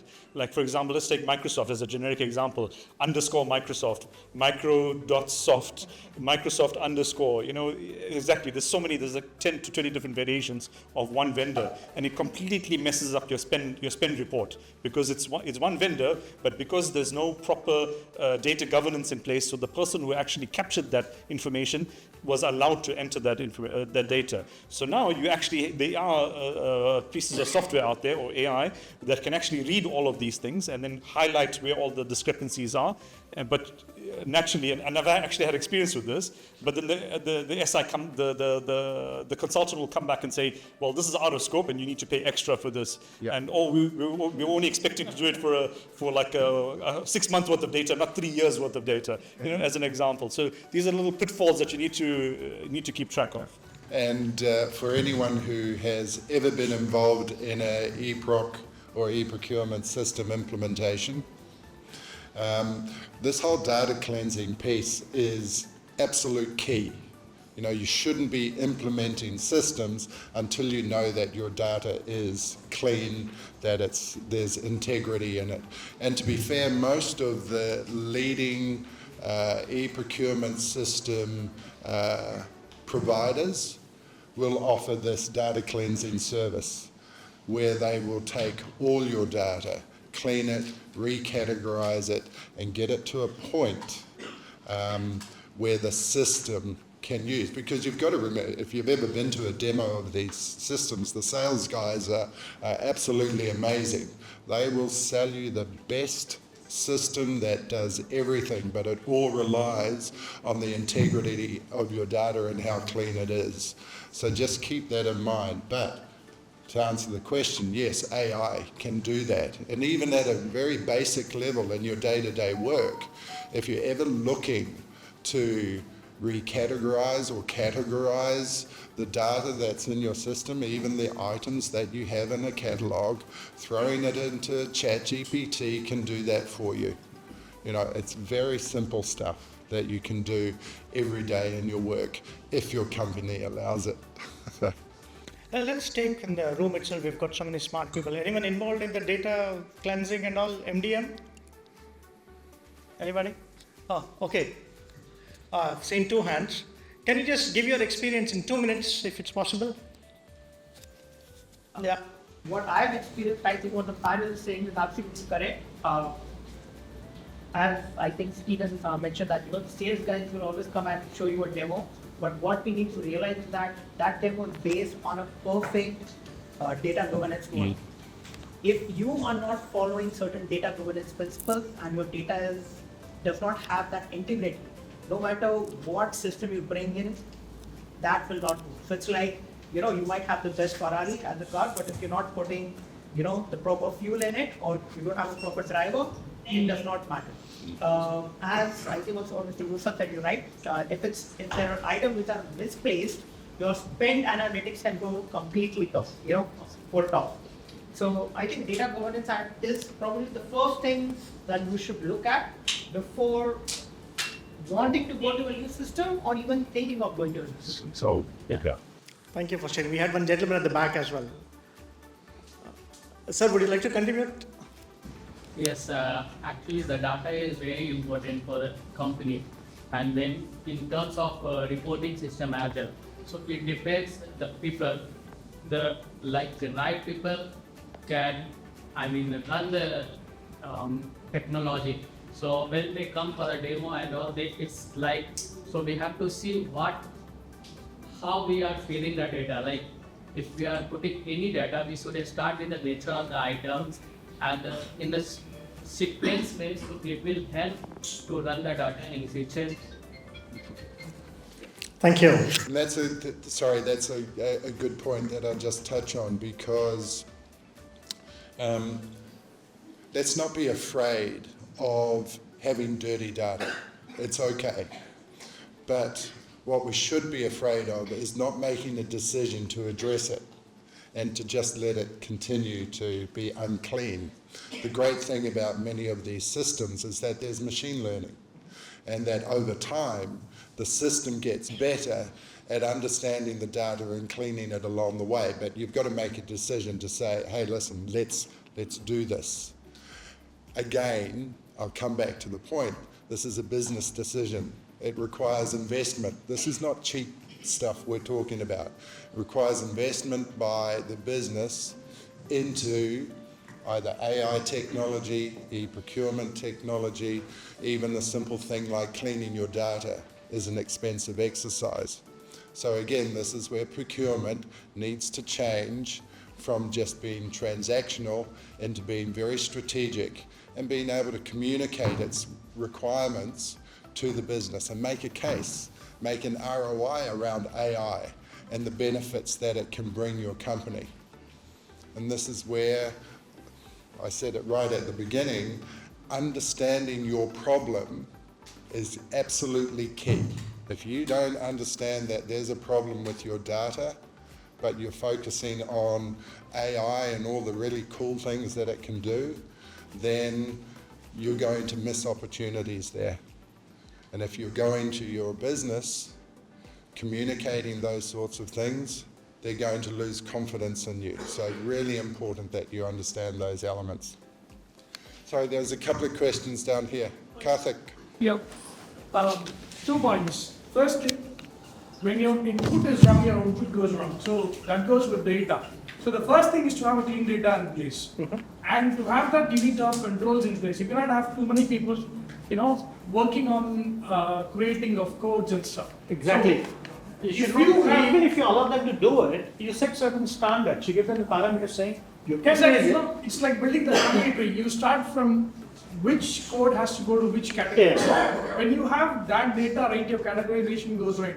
When your categorization goes right, then it is easy for you to analyze where the spend is. So, the most important thing is having clean data. Second is controls. But having said that, AI will be a genie to work on data and give you inputs and outputs. But vetting lies with us.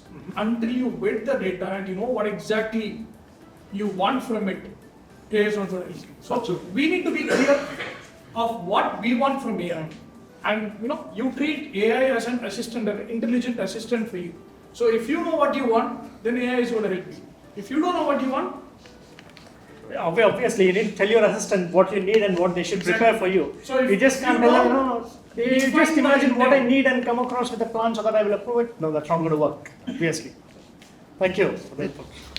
In case of procurement, after now we are discussing about this material, which are like tangible. In case of services, how AI will be, how we can utilize effectively. Excellent. Related to services. Services. Maintenance services will come into the play. One is the maintenance services. In the maintenance, again, we have preventative maintenance that, of course, you put to the algorithm. If it is an equipment, you install the telematics into it, which will guide you the complete process. Breakdown maintenance, corrective maintenance. Corrective maintenance, nobody can predict it. However, if you have installed the telematics in your equipment, it can really tell you how are they driving, where are they driving, how are the terrain conditions and all. Why I say is that in one of the organizations which are working, suddenly the dollies, we felt that a lot of tires are being replaced. That's a surge in demand. It was erroneous demand. And then we said, okay, guys, I don't mind getting you, I have a call of agreement, it's coming through, that's fine. But how long are we lasting it?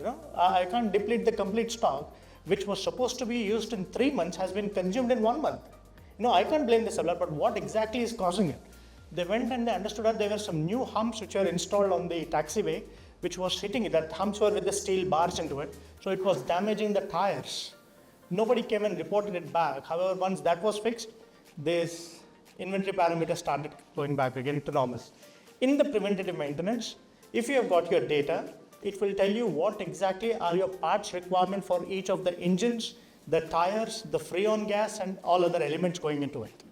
It's all up to how you plan it across. Whether it is the building maintenance, equipment maintenance, breakdown maintenance.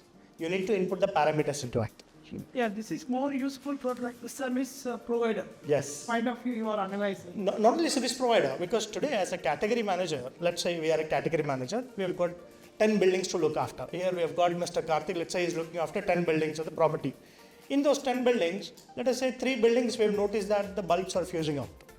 Fusing out, we'll get the result, but again, apart from the supplier, it's also helping me to understand that why are the bulbs fusing out? We'll call the technical team, isn't it? Only why these 3 buildings it's fusing out, why not the others? You know, that intel has to come through for you to plan it across. Let us say maybe some circuits were faulty in that, or the distribution boards were not appropriate, or the voltage was surging. Then you take the corrective actions. It's called root cause method. You find out the root cause, then you fix it up. Yeah, means most of the procurement team may not agree with me. I am from the engineering services side. Their job will give who is the LOF. Now, out of 10 people, who is the best as per their point of view, they will assign. Then after that engineering team, they have headaches with them.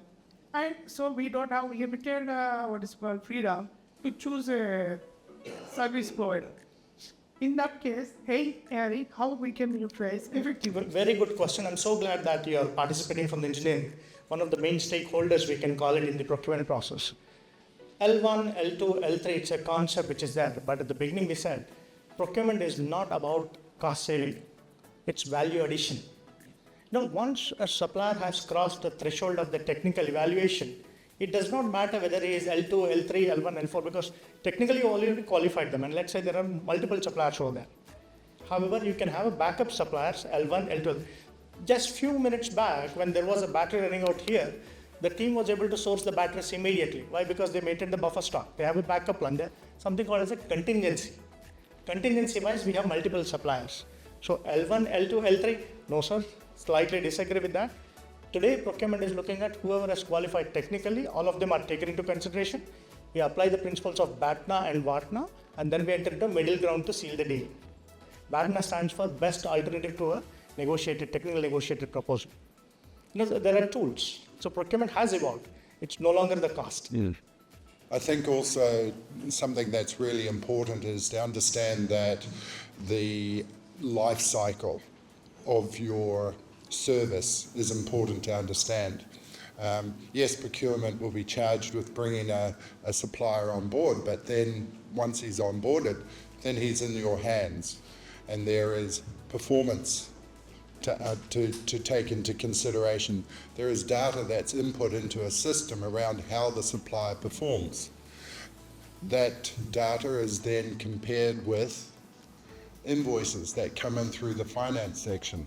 It's then compared with the contract that procurement has put together, or contracts put together. Now multiply that by hundreds or thousands of contracts or services that may be in your business. Then AI will play a role in terms of consolidating and bringing all that data together to give you answers around whether or not we renew a contract.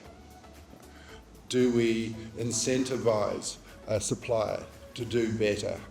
But all these data inputs will be beneficial with the introduction of some sort of AI or consolidation tool that will help you understand how your supplier is doing. Yeah. Yes, sir. Good evening. Thank you for the information. It's really we take a lot of ideas, but we already saw, you already explained to us the AI transformation that's coming to the procurement. Now, as a procurement people or logistic people, what is your best advice to us, especially those who are already in the middle of a career and those who are just starting for a career? Because when I entered the logistics supply chain profession, it was in the 90s, 2000, where most of the company are not yet computerized. Mm-hmm. So it is fortunate that I was given an opportunity to start go for a computer. Then I saw a lot of professionals. They are very good. They were cut off. They were as after 5 years, after 10 years, they have to either change or get busted. Now, what advice you can give to us enable for us to adapt or change in this currently? Very good question. It takes back me to the theory of evolution. If dinosaurs were the strongest, why did they survive? It's not the survival of the strongest, it's the survival of the fittest. How far are you adaptable? How far are you flexible in adapting to the technology? Believe you me, most of the sessions I end up by saying, get updated or you get outdated, but I should have started the session with this today. So it is a continuous journey, and supply chain strategy is not like fill it, shut it and forget strategy. No, it doesn't work out. It's a continuous thing. It's perpetual. You need to ensure that you grasp the latest thing. At this age also I sit and read. So I'm not saying that at a certain age you're not supposed to read, but you need to be updated what's happening in this particular field. And don't stop. You cannot stop. And there are tools available, and there are leading organizations, some from the American, some from the UK, some from the Far East and all. And I think here Leaders is approved by the CIPS, as the only organization approved by the CIPS, which gives realistic tools. When a procurement buyer is taking a decision, he looks for 5 R's. 5 R's, I think that's gone into the DNA. Am I correct? Anyone disagrees with that? PPTQQ. Product, price, time, am I correct? Quality and quantity. That's what it is. Every purchase you are sourcing, you need to ensure you are looking at these 5 elements. If you are able to map it across in a strategic model, like a Krujcik matrix or Jonathan O'Brien model, and then apply these things, definitely. It is not taught in the fundamentals, right? You need to have that enthusiasm and anxiety to learn it and take it as a passion. If anybody is taking as a passion, then yes, you will definitely succeed. That is the skill to take away, and then know how to use AI to solve problems. I look at the work that I do every day, and my team does. It's about solving problems. You get bombarded by every division in the company asking us to solve a problem. Look for this. How much is that? So solving problems very quickly and across 1,000 data points is the key. But you've got to have a passion for what you do and a passion to go out and seek to find answers. Thank you. I'll take 3 questions. I think it would be my summarize of this speech. So from the corner gentleman, then middle gentleman, this corner gentleman, I have 3 questions. So from a practical procurement process, I can tell you. He's talking about data-driven issue, clean data, so on. So in the sense, so as a head of procurement and supply chain, so what I'm thinking now, in coming days, or maybe not too late, by next year, I need to hire procurement data analysts. I need a procurement data scientist. This is very important. If I'm not having such people, I'm not able to get clean data, like again saying, in clean, out clean, or garbage in, garbage out. So this is one of the things where the job opportunity is going to be increased with the procurement professionals. Second question, the middle gentleman is asking about, job confusions to him. What's going to happen? They will outdated who has a no feed to AI. No, that's reason from the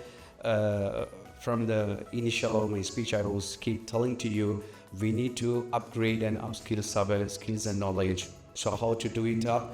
Personalization, learning AI, go bit more with the digitalization in procurement. But when you talk about e-procurement and AI in procurement, we should know about the contract management as well. That contract management, I'm not talking about the commercial perspective in a construction company or project management company. At least we 50% must know procurement, supplier or vendor or with a factory. How we going to deal it? How the e-procurement is going to come? I mean, the 50% of that value, it's going to come with the contract management with your supplier. So if you're not able to understand that e-contract management, we cannot transfer to e-procurement. Then you cannot go with the AI-related procurement process. So please keep in mind, we need to develop, we need to adapt, we need to continue the learning. CPD is very important, like this program or any other program with your close chartered bodies or any other colleges, institutions. You have to do that continuing professional development. So that is very important. If you do so, you don't want to bother, you don't want to fear anything. The third question that gentleman is asking about supplier evaluation, so on. So that's very good points for the construction and production related people. So in that, AI is going to give us very detailed performance evaluation of each supplier and subcontractors. Before I do manually with my lot of teams, okay, the same team now I can use with the AI. So that's going to give us the supplier evaluations, his performance and life cycle costs, maintenance, everything it's giving to me because already I'm practicing it done. I don't need to worry too much. Again, I'm telling, being a smart procurement, we don't want to bother about anything, but we need to upscale it. This is a question, this is the gaps we are discussing from 6:30 up to now.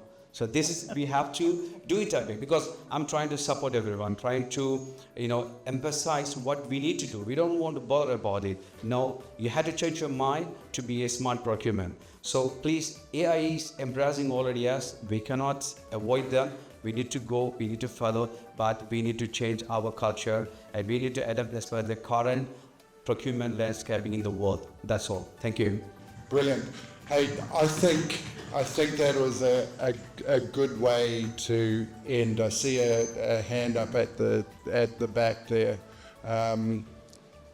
Why don't we should we take a couple more? I'm just conscious that we've gone way over time and we could spend another 2 or 3 hours. The lady has a question.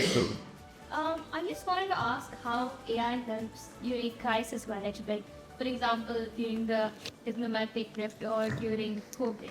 How does AI help? Because that's the time we have a lot of stress, a lot of time constraint. What type of problem solving or crisis management software exists through AI to help in those areas? I was going to say, if you work in procurement, every day is a crisis. We've probably got plenty of examples. Definitely, yes. And weekend is on Friday, so you get a crisis request every time Thursday afternoon. Believe me, that happens. That will spoil your weekend plan. But coming to the blockade now, it's a situation unprecedented. Nobody was prepared for it. However, the category managers who had a risk register did sustain it. How is the system going to help you? Okay, there is no system built to help you in those situations at that particular time. Many people were dependent on how robust was your risk management plan, risk register for the strategic items. Then the most important element which was impacted was the supply chain, because the dependency was a lot on the neighboring countries. Because I worked in a major airline, I can see that the arms were twisted, not much of an option was left over there. So you had to use all your relationships. That is the reason I said systems and relations, these are two different elements. You need to have a human element getting into it. And because it was a diplomatic blockade, the empathy came into the play. And when we have a good relation with the suppliers, then we had alternate channels. Goods were not coming directly. The land border was locked. How do we get it? By sea, by air. Then imagine the air freight of some companies, it's shot up by not 100%, by 1000%. All the block sales agreements were cancelled, no more honored. The rates were no more honored. What do? Then you have a strategic relationship with the neighboring countries where you bring the goods, you have a strategic warehouse, you do all your possible math into it. I can't reveal what all things I did, but yes, I ensured that the goods were supplied uninterruptedly. And it does not happen because nobody knows how many days the blockade would last. Somebody would come and say, no, it's not. It happened a few years back also. Within 3 days, everything would be normal. 3 days became 10 days, 10 days became 2 weeks. And once your the stocks buffer, they start coming down, and that's when they press the panic button. So no more into it, we need to get it. And when you have to get it for an airline, it is big, borrow or steal, or else the aircraft is on the ground. Luckily, because the aircrafts are also cancelled for the neighboring places, it gave us certain room for it.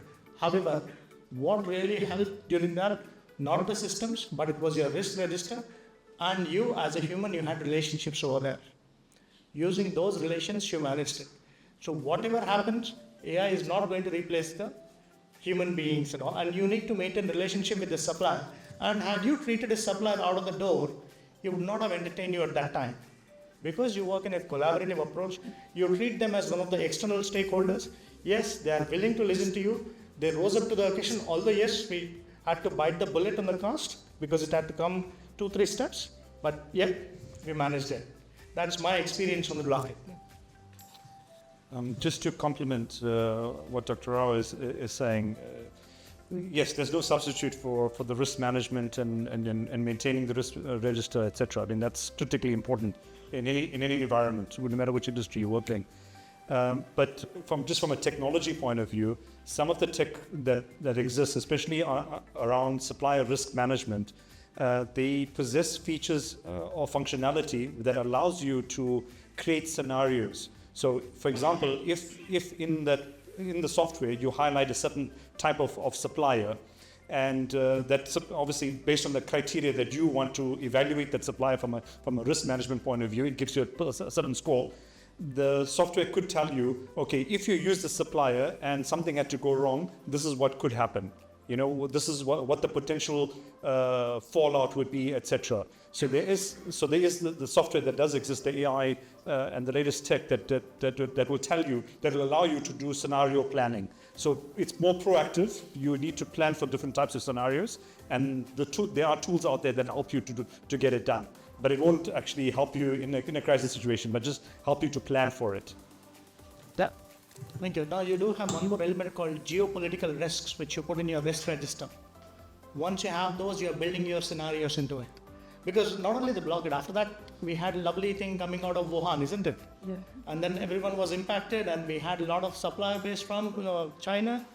And thanks to those people, the ports were closed, you could not get the goods out. Then where do you get it? And suppose if you have to supply to China, to your own stations, where you are supposed to import from, then you have to source from Europe. So that is the reason you diversify your risk and all. There is a plan for doing it. Risk management is a very good element actually in your supply chain management. Just, we'll take one more question, and the gentleman with the cap. You were very passionate about asking a question. Can you hear me properly? Yes. So, my name is Wali. I'm doing research on designing the design guidelines for intelligent agents, the AI. In other words, Apple, Siri, Alexa, all these things. So, after going through the whole 2 hours in this conversation and approximately hearing more than 50 times of AI, I heard AI word more than 50 times. I came to realize that right now, a lot of people actually really don't know about what AI is, okay? Most of the things that we heard here, that I heard here, what I personally believe is, we were either talking about machine learning or task automation, okay? So these two things really collaborate or enhance what you guys do, okay? Either you need a system that is intelligent to give you information, or you need to efficiently perform your task. So my suggestion would be either we rephrase the main topic of today's session, that task automation in procurement, or something else, because actually AI comes at the very last end of the spectrum. We have data, we have information, we have knowledge, then we have wisdom. Okay? So AI actually helps us achieve that wisdom. But to get there, we need to understand what data we have, like all the Excel sheets, all the information that you get, how you modify it to get information out of it. Just like I heard you guys talking about, you get a lot of data and there are some discrepancies in that data. So you need to clean it to get information. Then, based on that information, as being experts, you make a knowledge, but how do you get to the wisdom? So actually that is where AI in essence helps you. Before that, machine learning, task automation. So my suggestion would be for procurement, if we focus more on how we can use task automation, that would be much more effective for right now. Because the kind of questions that were asked, I felt like a lot of people want to jump on that AI side, but they're still standing on the bank and like, okay, AI is there, I want to use it, but haven't actually dived into the ocean yet. So maybe having an AI expert on the panel would have, hit the bullseye on the discussion. Okay. Gentlemen, I'll take a quick answer to you, then they will continue with you. So that's a good point. So talking about AI and the wisdom, let me rephrase it here. The Greek philosopher, he was saying, what is wisdom? He's a Socrates. He was saying the wisdom is when you're realizing what is lack on you, correct? I do have an AI in front of me. I can ask what's happening in my shipping from London to Egypt through Suez Canal. It's going to give me everything, all right? So I can ask what is the price fluctuation tomorrow of the steel. It's going to give me the entire analysis. In the sense, I'm trying to find the wisdom through AI. Everything I can immediately get through AI, correct? Okay, so in the sense that procurement professionals, when they adapt the AI, they can be a wisdom person as well. So it's a seeking. So that's the simple things I'm trying to tell you.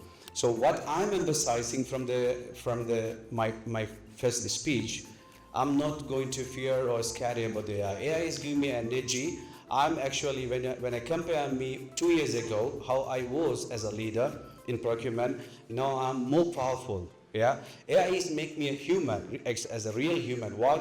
Again, I'm telling you the point, wisdom. The wisdom I'm keep getting from the AI in my professional career. I'm not talking about the religion. So this is simple to everyone. I'm trying to say, adapt, change, upskilling, keep continue your studies. Then you will become adaptable to any world. Being resilient, being agile man, you are a genius in the world. We don't need Einstein to come back now. I have AI.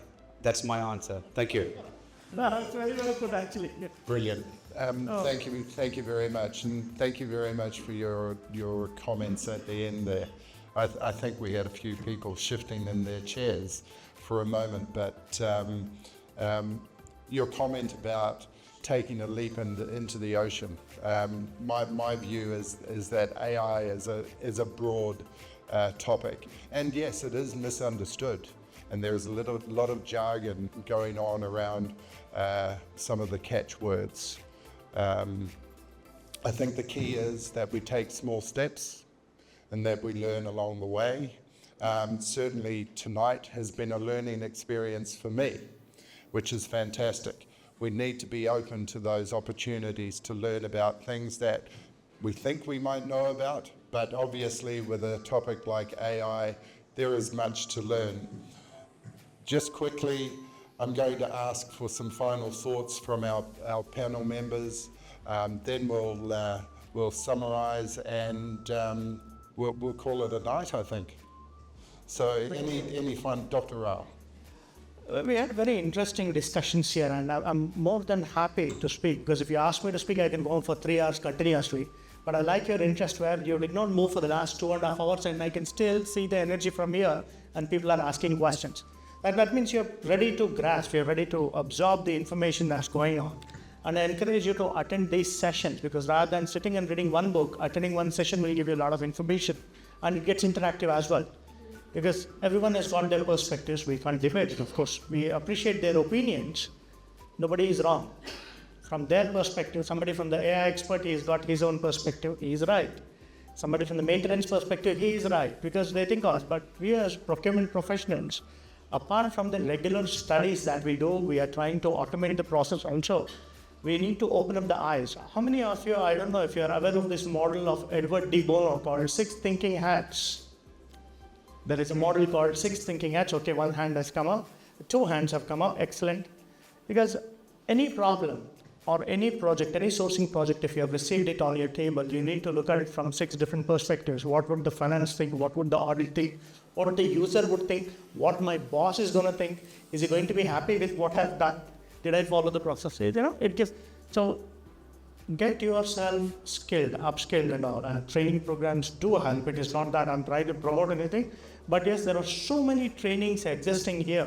And procurement is not like one guy just releasing an inquiry and closing that is purchasing. Believe you me, and you don't bargain, you negotiate. These are all professional terms we need to use it.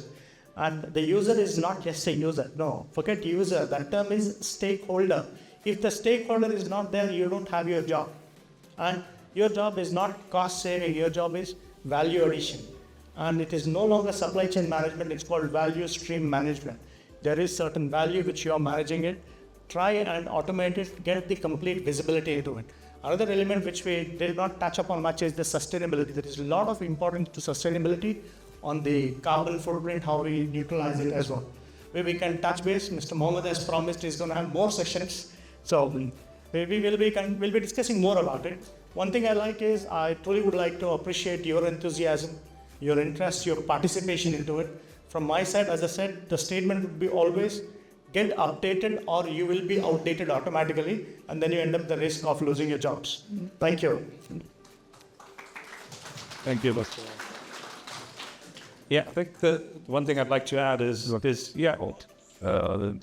add to what Dr. Rao was saying and what was also mentioned earlier about passion and so on, is always be curious. You know, don't lose your curiosity. Ask questions, challenge people, challenge experts, wherever it is, wherever you might find them. That's where the real learning actually takes place. And in terms of learning, yes, you're going to have to upskill yourself. That is the way or the path forward in order to not only understand AI and digital transformation within the procurement profession, but to try and conquer it as well. Right. So, the advice I would give somebody who wanted to know more about technology in the procurement field, digital transformation, AI, etc., is going to take courses. There's so many courses out there. Doesn't have to be months or a year. It can be over a couple of weeks. So take a course on data science, on data analytics. Take a course on AI, LLMs, machine learning, etc., neural networks. These are some of the subtopics within AI itself, and arm yourself. Create that and then follow the curiosity so that you understand what does it mean when somebody speaks about AI or LLMs or generative AI, etc. Then you understand what it actually means, and if you understand what it means, then you can start evaluating, critiquing, and critically evaluating the new technologies that are coming out. And then that puts you in a very advantageous position, because now you become indispensable, because you have the skills, you have the knowledge, you have the know-how, and you have the experience. And now all of a sudden, going from being afraid for getting replaced, now you're indispensable now, because you understand all the facets that's basically challenging the different environments at the moment and the landscape that's changing in the procurement field. That's it from my side. Thank you. Fantastic. Thank you. And just my final comment, thank you to everybody, but don't let this conversation stop here. The key from a procurement point of view is to take it back into your business. Discuss it with your colleagues, discuss with your boss. Find those problems that AI or technology can solve and start talking about it. You may not get a result, but to talk about this topic is going to put you in that place that procurement needs to be. So good luck. Thank you very much for coming along and listening to us, and we'll see you next time. Thank you very much, speakers, and Mr. Steve, Mr. Rao, Dr. Rao, Mr. Moosa, and Mr. Firaz, for a wonderful conversation and the knowledge that you have shared with us. We have a small token of appreciation that we would like to give to the speakers, and that we'll be sharing soon with them. Also have Yuseph, he has joined us from his trainings. If he has any word to say, anything to share.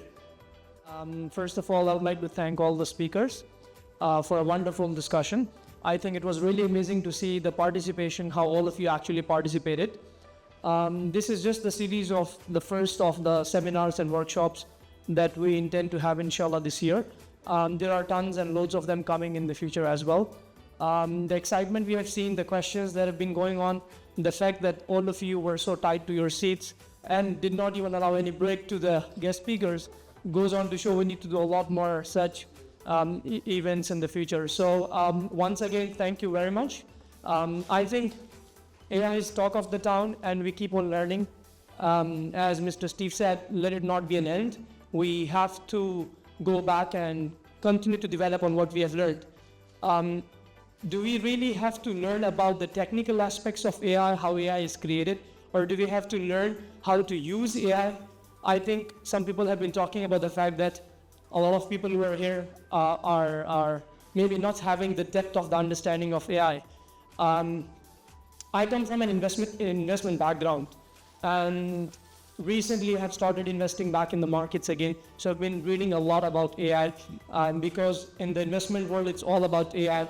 I'm sure you guys know what happened with DeepSeek, how the value of NVIDIA actually crashed by more than $600 billion. The more I read and learn about AI, the more exciting it gets, even as an investment professional, from infrastructure to next stage, which is software applications that are actually coming up. I think for us, it's not about really learning how machine learning actually works. I don't need to learn Python programming. For example, one of the courses that I actually teach myself, it's called Chartered Financial Analyst, CFA. So that's also one of the most reputed body for investment professionals. Now, last year or a year before, they introduced something called the Practical Skills module. And so CFA is very much similar to CIPS. I mean, similar, it's a charter, but for finance professionals. In the Practical Skills module, they introduced practical skills such as Python programming and certain types of financial modeling for investment professionals. Now, a year after, when I reflect with the advances in technology that have actually taken place, I mean, you can even hear the leading CEOs talking about the fact that, do you really need to learn coding? I mean, in the future, we have been emphasizing all this time, teaching our kids, you need to learn coding. So going forward in the future, will my kids have to learn coding? I don't think so. But do they need to learn and adapt on what are the new technological advancements that are coming and how to make use of them? I think that's what we need to do, whether it's procurement professionals to investment professionals. A very exciting thing that I actually saw the other day, which I would like to share here with all of you, and I don't want to take too much time because it's already our time is out, is that the other day I read that there's a consultancy firm. In fact, I'll very quickly share two examples. So there was this consultancy firm that used to charge, or it used to cost it about $1,000 an hour to be able to provide a consultation. And with AI, it was able to do it at a cost of about $3 an hour. Just imagine the productivity boost that we are going to see in the next 10 years. And that's why a lot of leading CEOs of companies like CIPS, etc., are talking about the fact that there is going to be abundance of resources. Another one is that in Learning they performed, I'm sure many of you would be aware of LASIK surgery, which is laser performed for those who have weak eyesight. So they did an eyeball scan and of the patient, and then actually used AI, and they were able to run a lot of simulations and then determine what would be an appropriate surgery that they could perform. And based on AI, the doctor actually performed the surgery, and guess what? The result was amazing.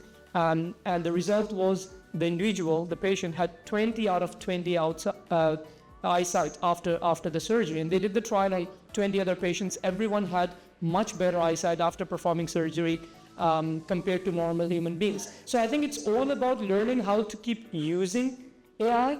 The technology is evolving so fast. Last week there has been a lot of talk about recently about agentic AI. ChatGPT, OpenAI launched its operator model.